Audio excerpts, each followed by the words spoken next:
ఆంధ్రప్రదేశ్లో వైఎస్ఆర్ కాంగ్రెస్ పార్టీ పాలనకు అంతం ఆరంభమైందని మాజీ మంత్రి తెలుగుదేశం రాజమహేంద్రవరం పార్లమెంట్ అధ్యక్షుడు కెఎస్ జవహర్ అన్నారు. దళితులకు 4.5 ఏళ్లు చేసిన అన్యాయాలకు పాప ప్రక్షాళనగా విజయవాడలో 125 అడుగుల అంబేద్కర్ విగ్రహం ఏర్పాటు చేస్తున్నారని విమర్శించారు. రాజమండ్రి ప్రెస్ క్లబ్లో జరిగిన మీడియా సమావేశంలో ఆయన మాట్లాడుతూ జగన్ అధికారం కోసం బలైన కోడికత్తి శ్రీను పరిస్థితి ఏమిటని ప్రశ్నించారు. ఒక దళితుణ్ణి జైల్లో పెట్టి అధికారం పొందావని విమర్శించారు. దళిత డ్రైవర్ సుబ్రహ్మణ్యాన్ని చంపి డోర్ డెలివరీ చేసిన ఎమ్మెల్సీ అనంత ఉదయ్ భాస్కర్ని కాపాడారని ఆరోపించారు. అంబేద్కర్ స్మృతి వనాన్ని అసంపూర్ణంగా పూర్తి చేసి ఎన్నికలు దగ్గర పట్టడంతో హడావిడిగా ప్రారంభించడం దారుణమన్నారు. ఎన్నికల్లో లబ్ధి పొందాలన్న దురుద్దేశంతోనే అంబేద్కర్ విగ్రహావిష్కరణ తెర మీదకు తెచ్చారని మండిపడ్డారు. 100 ఎకరాల్లో అంబేద్కర్ స్మృతివనం ఏర్పాటుకు మాజీ ముఖ్యమంత్రి చంద్రబాబు శ్రీకారం చుడితే దాన్ని ధ్వంసం చేసి మొక్కుబడిగా అంబేద్కర్ విగ్రహావిష్కరణ చేపడుతున్నారని విమర్శించారు.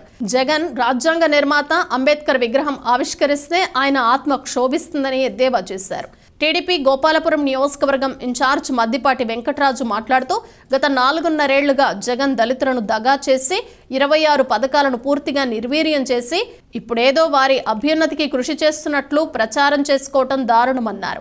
కొవ్వూరు నుంచి గోపాలపురం, గోపాలపురం నుంచి కొవ్వూరుకు వైసీపీ అభ్యర్థులను మార్చడం చూస్తుంటే వైసీపీలో ఎక్స్చేంజ్ ఆఫర్ నడుస్తున్నట్లుగా ఉందని విమర్శించారు.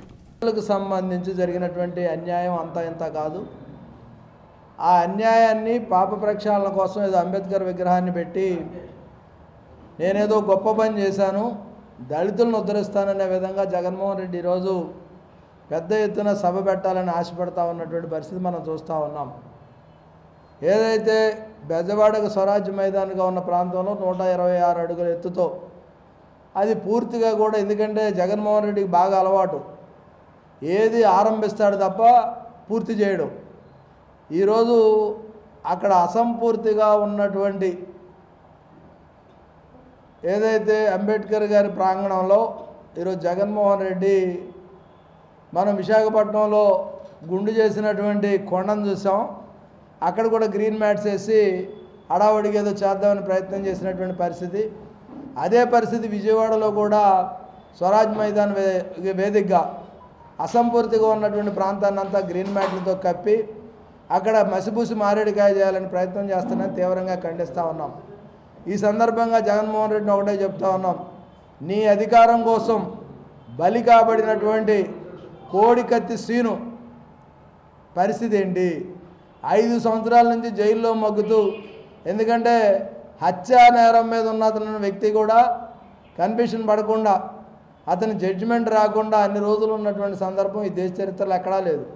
కానీ నీ మీద అభిమానంతో నిన్నేదో అటాక్ చేస్తే అది నీకు పదవి వస్తుంది, ముఖ్యమంత్రి అవుతావు, తన బాధలు కూడా పోతాయని ఆశపడి కోడికత్తి శ్రీను ఈరోజు నీ మీద హత్యాయత్నాన్ని ప్రయత్నించాడని నువ్వు చెప్తా ఉన్నావు.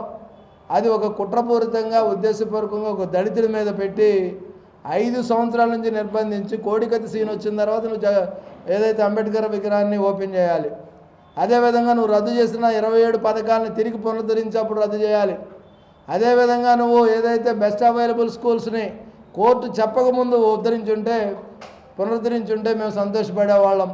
అదేవిధంగా డ్రైవర్ సుబ్రహ్మణ్యాన్ని హత్య చేసి డోర్ డెలివరీ చేస్తే నీ పక్కన ఉన్నటువంటి అనంతబాబుని లోపలేపించి ఉండి పూర్తిగా సహకరించి ఉండాల్సింది. అలా కాకుండా ఆయన భుజం మీద చేసి నీ పక్కన కూర్చోబెట్టుకొని దళితుల మీద ఈరోజు ఉద్దేశపూర్వకంగా దాడులు చేస్తూ ఉన్న పరిస్థితుల్లో జగన్మోహన్ రెడ్డికి అంబేద్కర్ విగ్రహాన్ని ఆవిష్కరించేటటువంటి నైతిక హక్కు లేదనేది స్పష్టంగా తెలియజేస్తా ఉన్నాం. అంబేద్కర్ గారి విగ్రహం ఓపెన్ చేయడానికి జగన్మోహన్ రెడ్డికి నైతిక హక్కు లేదు. ఎందుకంటే ఆయన ఆశయాల తొంగలో దొక్కి విదేశీ విద్యకి ఆయన పేరు తీసేసి ఆయన పేరు పెట్టుకొని, అదేవిధంగా ఈ రాష్ట్రంలో దాదాపుగా కొన్ని వేల కోట్ల రూపాయల ఎస్సీ సబ్ ప్లాన్ నిధులను దారి మళ్లించి దళితులను దరిద్రులు చేసినటువంటి జగన్మోహన్ రెడ్డి నీకు అంబేద్కర్ గారి విగ్రహాన్ని ఆవిష్కరించేటటువంటి నైతిక హక్కు లేదని సందర్భంగా తెలియజేస్తూ